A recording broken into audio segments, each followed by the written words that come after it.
découvrir des rappeurs et des philosophes. Et aussi je vais parler donc des artistes ASMR que j'écoute et qui m'ont inspiré. Voilà, tout simplement. On va commencer avec l'ASMR parce que ça va être rapide. Et puis vous y connaissez déjà un petit peu, j'imagine. Si vous lancez cette vidéo, c'est que vous devez écouter des artistes ASMR. Donc mes informations seront beaucoup moins utiles, je pense. Voilà, alors on va commencer donc par mes artistes ASMR préférés et ceux qui m'ont qui m'ont permis de me mettre à l'ASMR. Donc moi j'ai toujours beaucoup écouté Roxane, Serena, ASMR et chuchotement, Tom Sérénité je crois. Je suis pas très bon en nom, mais voilà, en tout cas j'ai beaucoup écouté de l'ASMR francophone. Là j'ai dû oublier sûrement des personnes, mais voilà, j'écoute les personnalités ASMR francophones les plus connues. Et c'est vraiment une citation de Paris ASMR qui tournait un peu dans ma tête, qui m'a permis de me lancer sur cette chaîne. Il me semble que dans sa FAQ, il dit la chose suivante. Il dit: un jour on ressent le besoin de partager cette sensation qu'est la ASMR. Et c'est absolument vrai pour moi. J'ai envie de partager cet état de détente dans laquelle je vais me mettre et dans laquelle j'aimerais que les personnes se mettent aussi. Un vrai état de détente, de relaxation, et on a envie de le partager. Une fois qu'on l'atteint, on a vraiment envie de le partager et de faire connaître cet état à des gens qui eux-mêmes sont très sceptiques vis-à-vis de l'ASMR. Bon, après je comprends qu'il y ait des gens qui détestent ce que je suis en train de faire et qui se disent mais c'est qui se fout. Mais voilà, en tout cas moi j'avais besoin de porter ce projet, qu'importe les jugements des autres, ou voilà, j'avais envie de m'essayer à ça. Donc nous allons maintenant parler de mes rappeurs préférés, car c'est quand même un peu plus intéressant, parce que les artistes ASMR, j'imagine que vous en connaissez vous aussi. Alors c'est parti. Tout d'abord, j'ai commencé à écouter du rap en écoutant IAM et 1995. IAM et 1995. Voilà. C'est vraiment les deux groupes, les deux collectifs de rap qui m'ont le plus motivé à écouter de cette musique, qui m'ont vraiment beaucoup plu. Et je pense notamment à IAM pour la puissance de leurs textes, la puissance de leurs paroles, leur engagement. C'est très old school, mais en même temps c'est très engagé, voilà. Et en 995, pour leur technique en fait, pour leur jeunesse, pour leur dynamisme, leur énergie. Parce qu'un 995 c'est quand même des belles paroles, des belles sonorités, des allitérations, des consonances. Voilà. Donc en même temps, et c'est quelque chose qu'on retrouve aussi en philosophie, c'est à la fois cette puissance des mots et cette puissance des sonorités. Parce que les citations des philosophes ne sont pas seulement pleines de sens, elles sont aussi très belles généralement par leur allitération, ou leur sonorité, ou leur chaleur. Donc je pense que ce mélange de puissance des punchlines de IAM, allié à la technicité, notamment des rappeurs comme Gizmo, Nekfeu, Alpha One qu'on retrouvait dans 1995, cette capacité à jouer avec les mots, à faire des allitérations, presque de la poésie pour moi, eh bien ça m'a beaucoup plu et ça m'a vraiment entraîné dans le rap. Voilà, donc si vous connaissez pas 1995 et IAM, pour ceux qui n'y connaissent rien au rap, franchement, allez voir, voilà. Mais ça m'étonnerait quand même parce que c'est un peu vieux maintenant, un 995 quand même, c'est un peu passé. Et IAM c'est quand même bien plus vieux, donc je pense que même les plus âgés d'entre vous connaîtront. Voilà. Ensuite, on va faire la transition tout simplement sur Nekfeu. Donc Nekfeu, un classique du rap français, on peut pas vraiment l'éviter quoi. Il est là, il est trop fort. Moi j'aime beaucoup. Bon, le but de la vidéo n'est pas de de couvrir d'éloges tous les rappeurs pardon. Mais voilà, je vais vous parler de mes rappeurs préférés. Alors forcément, je vais pas être très objectif. Donc Nekfeu, bien évidemment, un classique du rap français. Donc j'ai beaucoup écouté Feu et sa réédition. Et puis, qu'est-ce que je vais vous dire, mes titres préférés sur chaque album. Bon Feu, bien évidemment, vous commencez à me cerner, je pense. Ça va être Être humain et Plume. Voilà, si je dois en dire que deux. Mais bien sûr, tous les titres de Feu sont vraiment incroyables. Je crois pas qu'il y ait un son qui m'ait pas plu dans Feu. Mais ce n'est pas mon album préféré pour autant. Mon album préféré, ce n'est pas Les Étoiles Vagabondes non plus. Ça va être Cyborg. Parce que Cyborg, il est magistral. Cyborg, les prods de Cyborg sont incroyables. Les dictions de Nekfeu sont incroyables. Ses paroles sont fortes. Tout, dès la première chanson. Dès la première chanson de l'album, on va rentrer dans un univers qui justement fera référence au cyborg en plus. Et franchement, j'en ai des frissons. Dès la première tracklist, j'en ai des frissons. Voilà. Dès la première track, ouais, tout de suite, on frissonne et on peut rien dire en fait face à ça. C'est magnifique. Souvent, Nekfeu, il a ce côté qui a fait la philosophie, qui va balayer un petit peu tous les doutes, balayer toute la pensée des fois, justement, tellement la pensée est forte, on peut plus rien dire après. Typiquement sur Plume qui commence par J'aimerais être contemporain autant qu'intemporel. J'aimerais être contemporain autant qu'intemporel. J'aimerais être contemporain autant qu'intemporel. Qu'est-ce que vous voulez dire après ça? La phrase est non seulement pleine de sens, et elle est très belle. Elle allie des mots qui sont des mots recherchés, des mots techniques qu'on n'utilise pas tous les jours. Et elle a une allitération magnifique. Voilà. Donc, du grand art, quoi. Donc voilà, Cyborg, j'ai dérivé un petit peu. Cyborg, mon album de Nekfeu préféré, sans aucun doute. Sans aucun doute, oui, c'est sûr. Et Les Étoiles Vagabondes, qui est un chef-d'œuvre aussi avec son expansion. Mais il y a plus de sons lents auxquels j'ai du mal à accrocher. Je pense que c'est le cas de d'autres personnes. En tout cas, il reste quand même des tracks sur cet album qui vont être magistrales. Je pense par exemple à Écrire ou à Ciel Noir ou à Tricheur avec Damso. Tricheur qui ambiance énormément et qui met dans un bon mood tout de suite.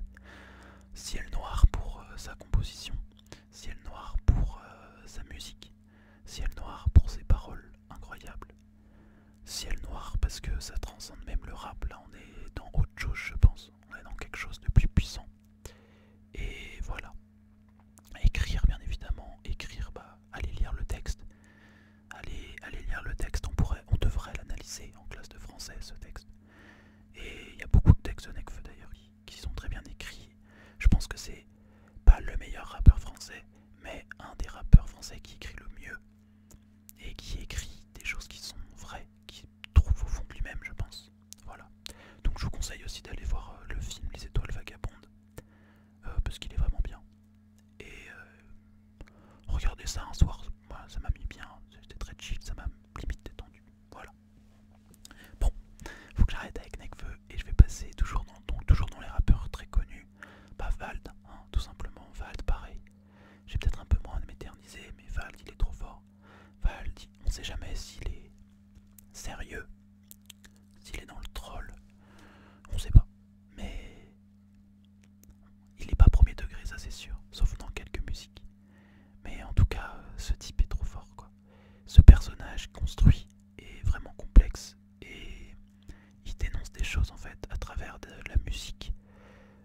où il dit justement lui-même ne pas dénoncer.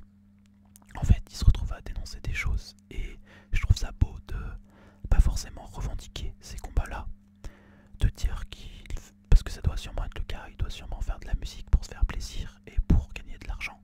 Et c'est quelque chose qui, en soi, est suffisant. Il n'y a pas besoin de toujours être le super-héros et de toujours vouloir défendre une minorité. Mais c'est sûr que malgré lui, je pense que les gens interprètent ses paroles. Et bien sûr, c'est du rap engagé finalement. Enfin, tout ça, c'est mon avis personnel. Je pense que s'il écoutait ça, il serait pas d'accord. Enfin, bref. Voilà. Qui d'autre comme rappeur Donc après, bah, bien sûr, on part sur des rappeurs bah, qui sont clés aussi. Moi, j'écoute pas mal Damso. Voilà, donc j'écoutais pas trop Booba, parce que Booba, j'avais du mal à adhérer, mais finalement, j'adhère beaucoup à Damso. Alors c'est assez bizarre, parce que finalement, ça peut quand même se ressembler sur de nombreux points. Mais Damso, j'adhère bien, notamment sur pas mal de punchlines. Et j'aime bien son côté un peu sombre, son côté un peu en guerre et seul contre la société. Il a une caractéristique, c'est qu'il aime pas, comment dire, il aime pas se mettre du côté des gens qui l'écoutent. Il aime bien dire qu'il y a lui contre les autres et que sa communauté, en fait, finalement, même dans ses sons, des fois, il dit que sa communauté, il la rejette un peu, mais c'est pas pour autant qu'on l'aime pas, justement. Ça rend un côté un peu plus piquant. C'est vraiment quelqu'un qui va être difficile d'accès. Et ça le rend mystérieux. Et bah, les lyrics qu'il a, c'est fabuleux lui aussi. En plus, la manière qu'il a de les déposer, c'est un chef-d'œuvre, voilà. Après c'est pas mon rappeur préféré non plus, mais en tout cas, quand il dit quelque chose, c'est difficile de dire le contraire. Un très très bon flow, voilà. Très très bon flow, ça c'est sûr. C'est un peu un euphémisme d'ailleurs. Voilà, et puis quoi d'autre, pas dans le rap belge pour continuer, bah il y a Caballero et Jean Jass que j'aime beaucoup. Romeo Elvis que j'écoute un peu moins. Bah L'Homme Pâle. Et L'Homme Pâle, j'écoutais surtout le premier EP. J'écoute un peu moins maintenant, mais ça reste sympa bien sûr ce qu'il fait, il reste très très fort. Voilà. Dans les rappeurs un peu moins connus que je vais écouter, et que là je vous invite à aller découvrir si vous écoutez et si vous n'êtes toujours pas endormi, je vais vous inviter à écouter Lord Esperanza. Lord Esperanza, c'est vraiment un bol de fraîcheur et comment dire, c'est vraiment, il ose quoi, il se pose pas de questions. Je l'ai d'ailleurs vu en concert, j'ai beaucoup aimé. C'est hyper dynamique en concert, il casse tout, enfin comme beaucoup de rappeurs d'ailleurs, mais voilà, je trouve qu'il a ce petit grain de folie, ce petit grain d'arrogance et de fraîcheur quoi. Il teste plein de trucs, il a pas peur d'essayer des nouvelles choses. Oxmo, bien sûr, ça c'est vieux comme rap, mais ça reste toujours bon. Et j'aime beaucoup le rap old school, vous l'avez compris. Alors, ceci dit, j'aime bien aussi les sons qui tournent en ce moment, et même les sons qui ont toujours tourné. Enfin, je vais vous dire, Zola, Eus l'Enfoiré, Jul, ça m'a jamais trop déplu. Mais c'est des raps plutôt que j'écoute en soirée, des rappeurs que je vais moins écouter tout seul quand je suis dans ma chambre pour réfléchir. Ça c'est plus des rappeurs que j'apprécie, mais vraiment dans des contextes particuliers. Là je vous parle des rappeurs que je mettrais par exemple sur un trajet tout seul sur l'autoroute pour 4 heures de trajet. Je vais mettre Nekfeu, Vald, Lord Esperanza, voilà, donc là je continue, mais voilà, n'allez pas croire que le rap un peu plus léger me déplaît. C'est juste que bah, déjà je le trouve un peu plus léger, donc pour faire la fête. Et là moi j'ai vraiment envie de parler de réflexion. Voilà, après n'hésitez pas à mettre en commentaire si vous me conseillez vous des rappeurs que j'aurais pu rater, qui ont vraiment des grandes réflexions. J'ai un peu du mal d'ailleurs avec Nino et PNL, mais je pense que c'est juste une question de flow, une question de voix, une question de lyrics. Après je comprends tout à fait qu'on puisse les aimer. En tout cas, mon avis personnel sur PNL, j'aime pas trop ça. Voilà. Bref. Là il y a plein de gens qui coupent la vidéo. Voilà.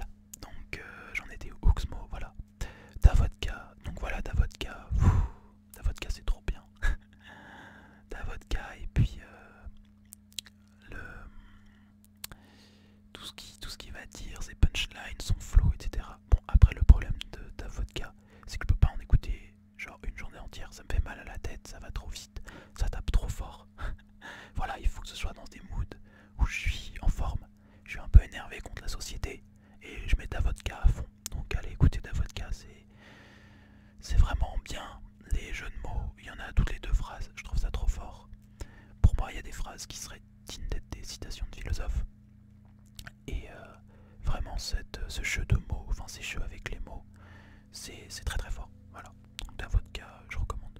Et Cassez-moi Balek. Alors, il a été... Oh, il y a un petit avion qui passe. J'espère que ça vous dérange pas. Je sais pas si ça s'entend. Bon, bref, je continue. Donc, Cassez-moi Balek. Cassez-moi Balek, bah, je vous le recommande aussi, vivement. 20 sur 20, des sons comme ça. Marie-Jeanne, toutes ces allitérations, tous ces jeux sur les mots, et qui arrivent à garder du sens pourtant. Il joue avec les mots, mais le sens reste toujours présent. Et ça, c'est quelque chose que j'apprécie beaucoup. Voilà. Donc, Davodka, Cassez-moi Balek, Lord Esperanza, Oxmo. Voilà, bon bah, j'en oublie sûrement parce que j'aime. Enfin, voilà, j'écoute vraiment de tout. Et sûrement, je referai une autre vidéo où j'approfondis sur d'autres rappeurs. Mais là, voilà, il est temps de passer à la philosophie. Juste avant d'y venir, j'ai bien sûr parlé d'une chaîne, mais que si le rap vous intéresse, vous devez sûrement connaître le règlement sur YouTube. Voilà. Donc à mon avis, ils attendent à tout sauf à recevoir de la promo d'une chaîne ASMR qui parle de rap. Mais pour autant, bah voilà, j'en parle parce que c'est vraiment très très lourd ce qu'ils proposent comme contenu sur YouTube. Si un jour j'aimerais arriver à faire des vidéos d'une qualité, je choisirais genre ces vidéos parce qu'elles sont vraiment incroyables. Ces vidéos sont trop bien, ces analyses sont pertinentes. Et puis là, il est plein de projets. Il y a toute cette histoire de freestyle qui vont arriver, de rappeurs qui vont venir faire des freestyles. Allez télécharger aussi l'application, le règlement, où vous allez découvrir plein de rappeurs, plein de sons différents. Donc voilà, si le rap vous intéresse, faut vraiment pas passer à côté. Voilà. Bon, je vais maintenant passer à la philosophie. Petit changement de sujet, c'est parti. Voilà, donc au niveau philosophie, j'ai des philosophes préférés. Oui, je suis bizarre au point d'avoir des philosophes préférés. Alors, les philosophes de l'Antiquité, Socrate, Platon, etc.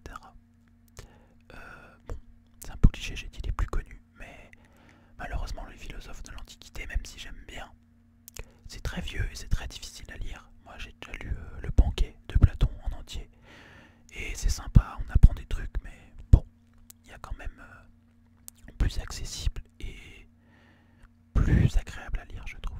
Mais ça reste la base, c'est un petit peu comme commencer par IAM pour écouter du rap. Et bah voilà, tu commences par Platon et Socrate quand tu veux faire de la philosophie, parce que c'est la base, tout simplement.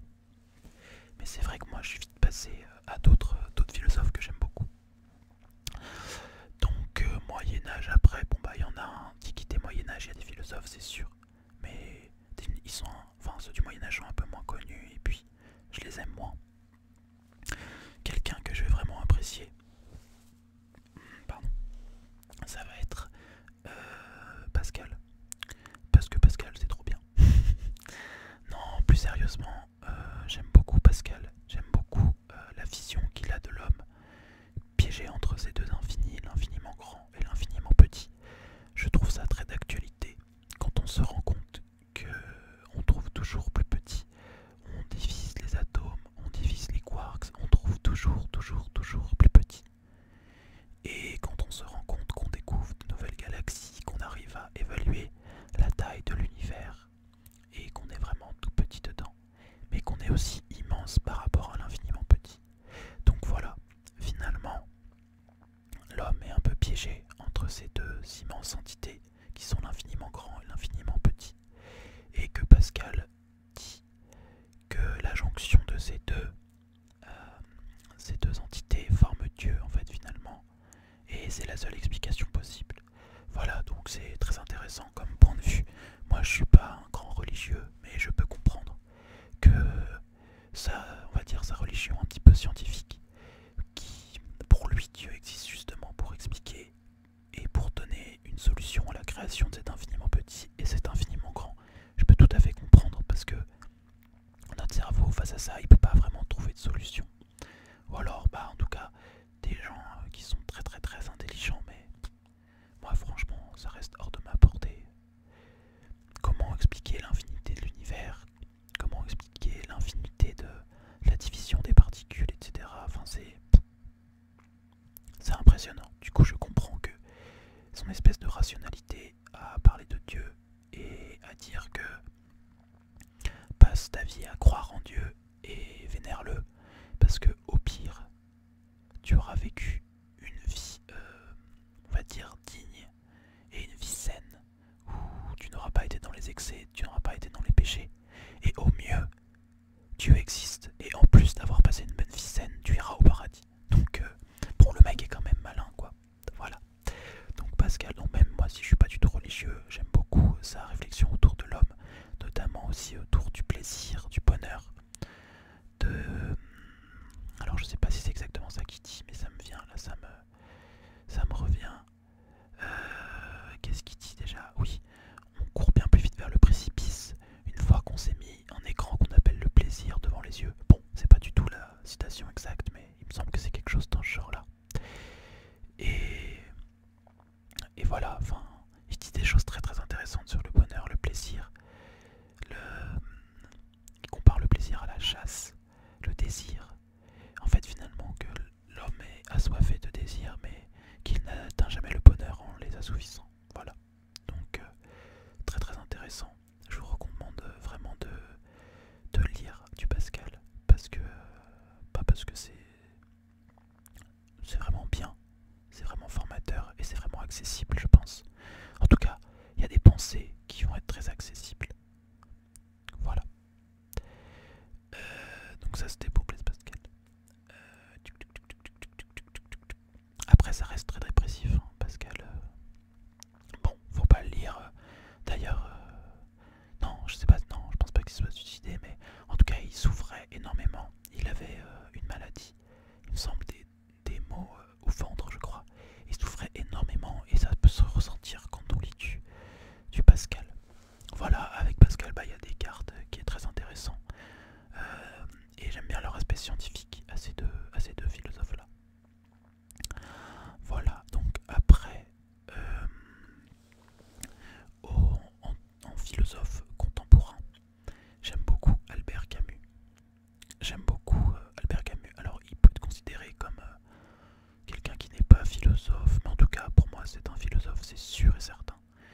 Et j'aime beaucoup, voilà, le courant dans lequel il s'inscrit.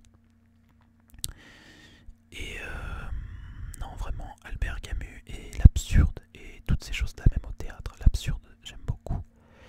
Ça remet en question tous les fondements qu'on avait établis sur la logique, justement, je trouve qu'il va un petit peu à l'encontre des philosophes comme Pascal et Descartes, car on se rend compte que l'homme n'est pas du tout un être rationnel ou qui doit viser la rationalité. En fait, on atteint finalement par l'absurdité un côté, comment dire, plus futile, où finalement on se pose des questions sur est-ce que tout le monde doit être capable de rationalité, est-ce que tout le monde déjà peut l'être, etc.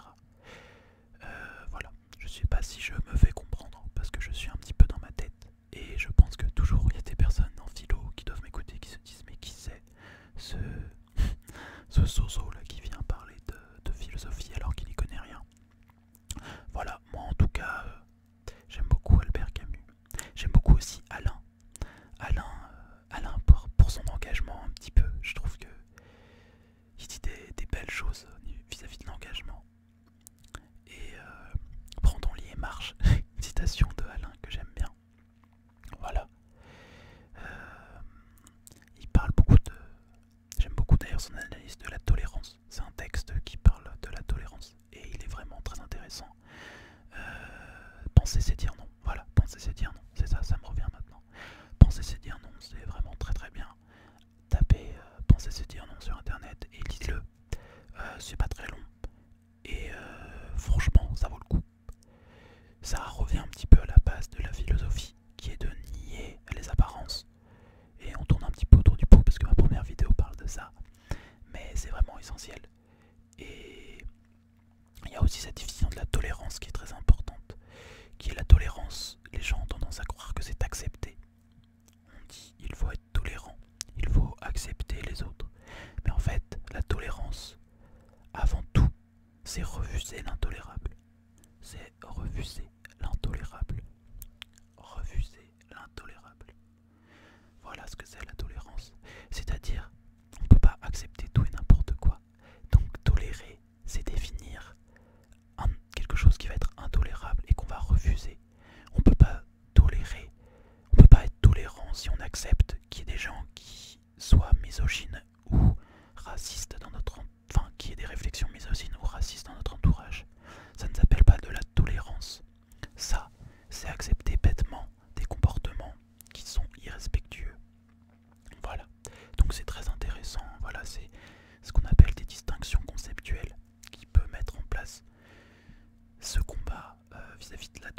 la doxa qui va dire oh là là, oh j'ai fait une blague raciste, une blague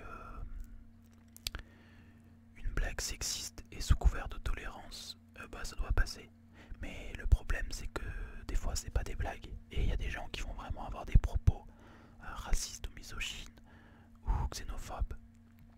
Et dans ces moments-là, être tolérant, c'est refuser ces propos-là parce qu'ils vont à l'encontre de la liberté et de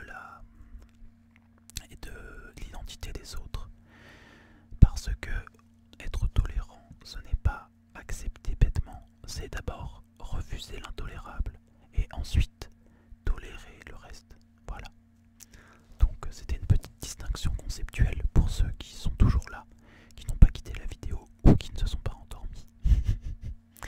Mais je pense que même dans votre sommeil, cela peut s'enregistrer dans votre cerveau. Voilà.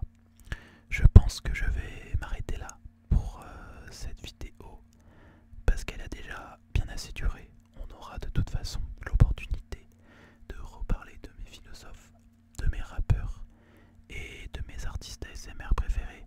Vous allez me dire plein de choses en commentaire vis-à-vis notamment de la qualité du son et de mon débit de parole, car je sais que je parle très vite et que mon son n'est peut-être pas optimal parce que je suis un amateur.